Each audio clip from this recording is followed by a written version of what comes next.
Guys, it is your boy Ernest, aka #1 Miami Heat fan, here to talk to you guys a little bit more about Miami Heat basketball.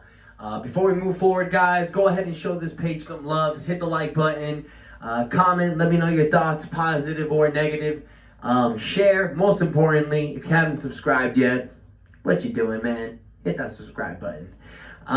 Guys, I wanted to go ahead and do something a little bit different on this video. With this one, I want to talk about my top 5 Miami Heat teams. Now, as you see behind me, I have this championship banner for the Miami Heat. We've won 3 championships. So this video is going to be my top 5 teams that have not won an NBA championship. So it's going to be a little different.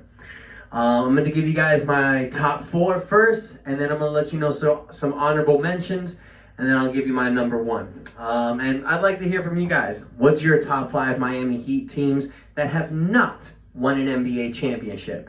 Let's get a little different. First team. Now, this is a little bit of a tie because it's kind of the same team. But it's, to kind of talk about one player. It's the 2008-2009 and the 2009-2010 Miami Heat.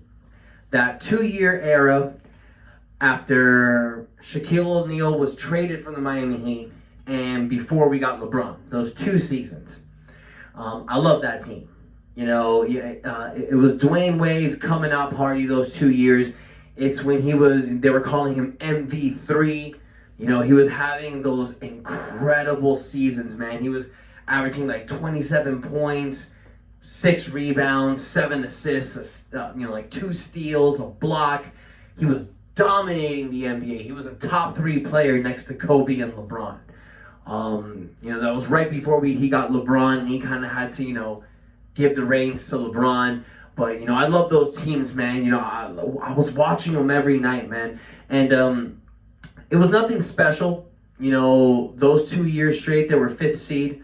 They lost those 2 straight years in the first round, but it was an exciting season. You got to see the young comers like Mario Chalmers and Michael Beasley. You got to see them play alongside D Wade. You got to see Haslam doing his thing. We first had Sean Marion, but then we traded him for Jermaine O'Neal. So it was kind of like a young team led by D Wade, and he was having some incredible games, man. I think from those 2 years, one of the biggest games that stands out is that double overtime game we had against Chicago, where he got the steal at the end, hit that running 3 to win the game. And in the playoffs, in 2009, we had probably the worst playoff series ever in the history of the NBA against Atlanta, where every game was won by a margin of over 20 points. It was super boring. Even the Game 7 was incredibly boring that we lost. Love that team. That's my number 5. Number 4. The 2015-2016 Miami Heat. That's one of those shoulda, woulda teams, man. LeBron had left us the year and a half prior. He went to Cleveland. So we were kind of like hovering. In 2015, we didn't make the playoffs. Injuries killed us. But that next year going into the 2016 season, we had Dwayne Wade. We had Chris Bosh coming back from that blood clot for the first time. We had Luol Deng, Goran Dragic, Hassan Whiteside coming out of that breakout 2015 season where he was getting triple doubles with blocks. And then we picked up Justice Winslow, Josh Richardson. We picked up Amari Stoudemire. We had Josh McDaniels. We were loaded in 2016. We were coming after LeBron. That was the goal. We were coming after LeBron, and we were coming after the Golden State Warriors. We were the 3rd seed. We had that incredible first-round playoff series against the Hornets that went 7 games. And then we went against Toronto, that wins 7 games, and we lost. And guys, honestly, we lost because of the injuries. Bosh went down, and in the playoffs, Whiteside went down against Toronto. Because we were crazy competitive. Even though Charlotte took us to 7 games, we were a competitive team. We would have beaten Toronto. hands down. It should have been Miami and Cleveland in the Eastern Finals. Nothing was stopping Cleveland, I get that. But still, Miami would have been the better competitive team because Toronto didn't do anything against Cleveland that year. I think it was like 6 games. So moving on. Number 3. The 1996-1997 Miami Heat. It was the very first championship contending Miami Heat team. You know, before the 97 season, we'd always hover around 500. There were some seasons we made the eighth seed. The year prior in 96, we first got Alonzo Mourning and Tim Hardaway. We got Pat Riley as coach, and we won 42 games. 8th seed in the first round, lost to the Bulls. So this year was a different Miami Heat team. You know, we had that issue with Juwan Howard when we tried to give him that $95 million contract. NBA forgoed it. We ended up picking P.J. Brown and Dan Marley up.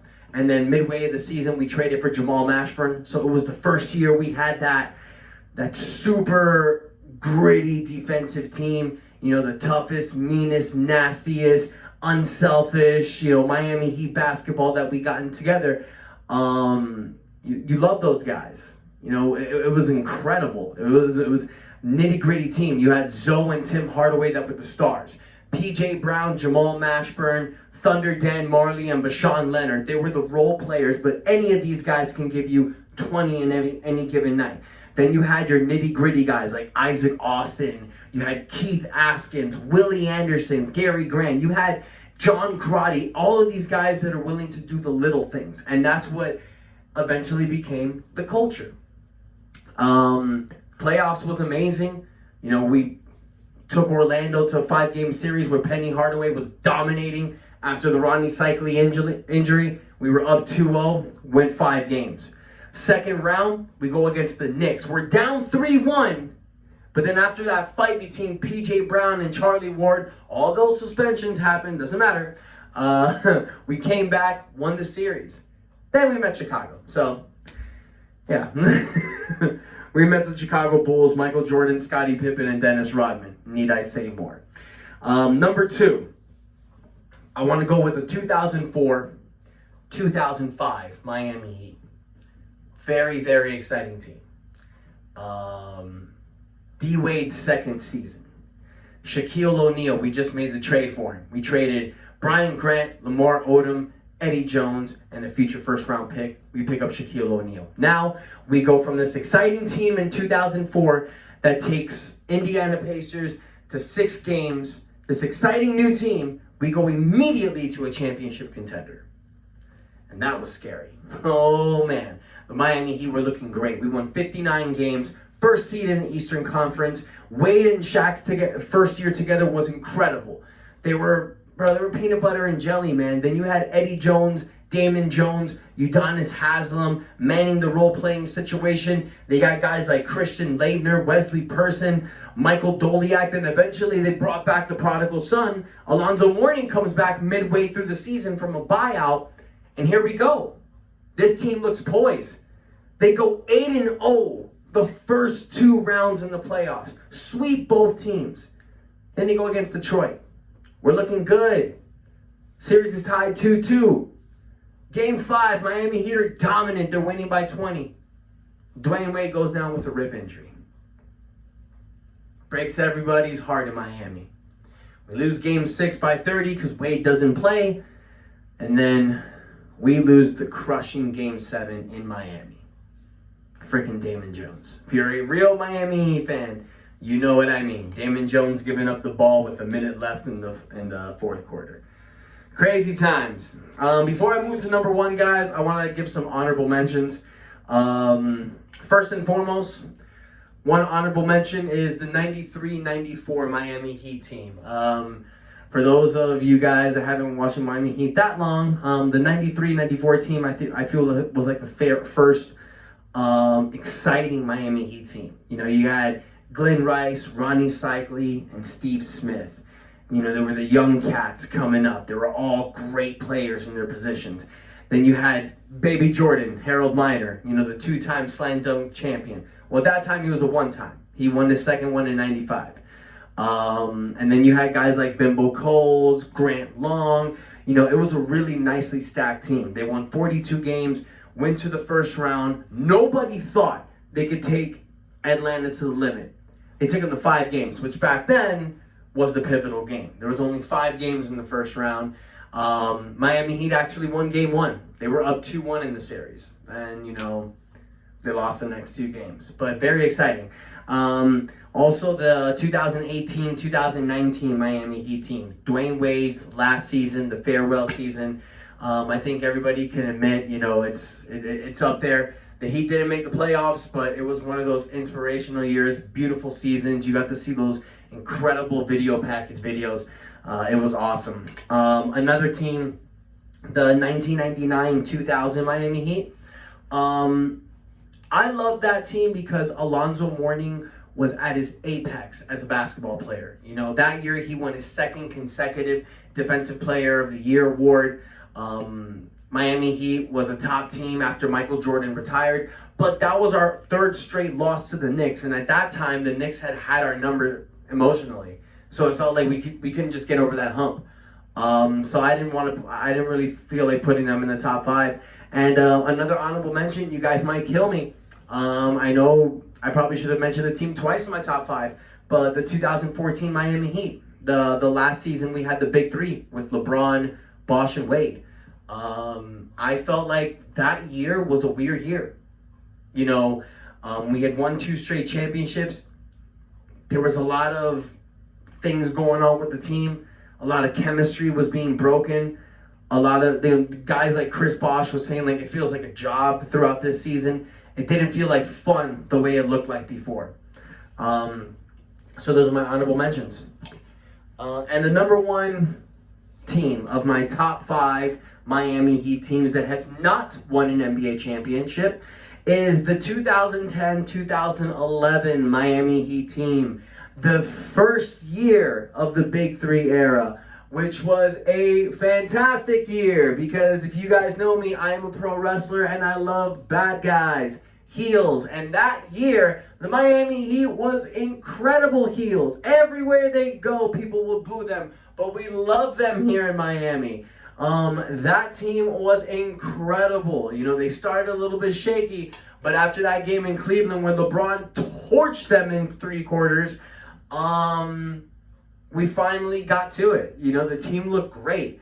And I liked it because you saw a lot of LeBron, Wade, and Bosh. Because by the time they got Ray Allen, Shane Battier, Rashard Lewis, Bergman, Mario Chalmers had stepped up, and, you know, you had to give minutes and spread it around. That first year, you saw a lot of the Big 3. And Wade's injuries hasn't been coming up yet, so he was dominant that first year.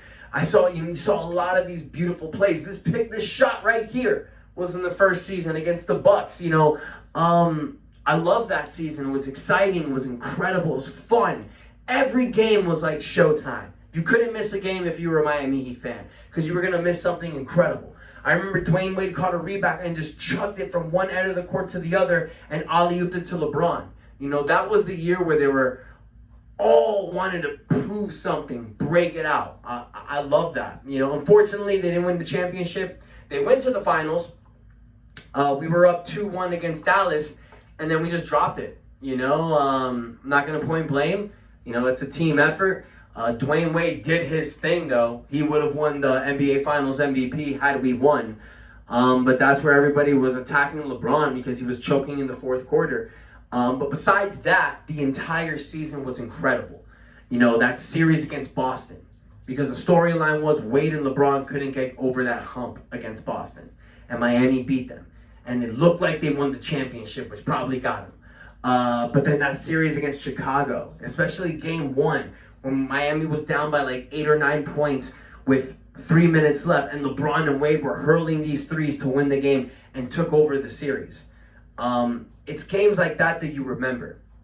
You know, it's times like that that you remember. And that's my number 1 team. So guys, I want to hear it from you. Let me know who are your top 5 Miami Heat teams that have not won an NBA championship. And also, when you do that, guys, don't forget to hit that like button, share in your social media, blow this page out more. Let's get more love in this Miami Heat page. I want to be the #1 Miami Heat page by the end of this year. So help me out do that, guys. And most importantly, by helping me do that, hit that subscribe button. Until next time, I'm going to bring you some amazing Miami Heat content. And that is enough said.